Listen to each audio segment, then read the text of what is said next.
Magaling dito si Kuya Alex. Kim, heto na nga, nakakadalawa ka. Tinamaan na naman ako ng microphone. Sorry, Anyways, sorry. sabi ni Kimi Dapu, I am so confused right now. Ito kasing boyfriend ko, nagpapaalam na sasamahan ng kanyang girl, best friend, papuntang Sagada.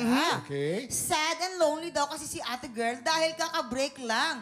Gusto atang sumigaw sa bundok at wasapa. Hindi. Hindi. May tiwala naman ako sa boyfriend ko and hindi sa pang-judge ha. Hindi kasi siya pretty. Oh, wow. Ay, grabe naman yun. Hoy, grabe ka naman. So, feeling ko hindi naman siya type ng boyfriend ko. Pero, hindi pa rin ako komportable na magsasagada sila as friends. Masama ba akong girlfriend? Ay. Hindi siya papayag. Tanungin natin si Alex. Si Alex, Alex. ikaw muna. Alex, ikaw. Masama siyang girlfriend. Bakit? Hindi ko naman siya kilala eh. Laitera. Hindi, bakit? Kasi una sabi niya, may tiwala. Eh kung may tiwala, ba't ka sumulat dito? Dapat din na nakarating sa amin yan. Tama, Kayo tama. na lang. Saka, pasamahin mo kasi habang hindi pa kagandahan yung kasama. Bakit pag gumanda na, yun na. Daig ng malandi ang Kemi. Pero may point naman, may point. May Di point. ba, habang hindi mo maganda, pasamahin mo na.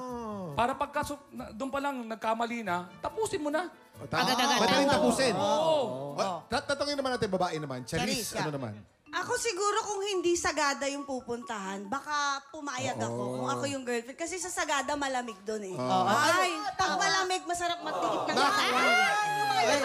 Baka May point, may point. Boracay. Ay, mainit doon. Ay, mainit, maghuhubad. Ako, magtutupis. Hindi, maghihiwalay yun. Sabi ko, malagkit. Oo. May point din, may point din. So ako, dahil Sagada, wag mong payagan.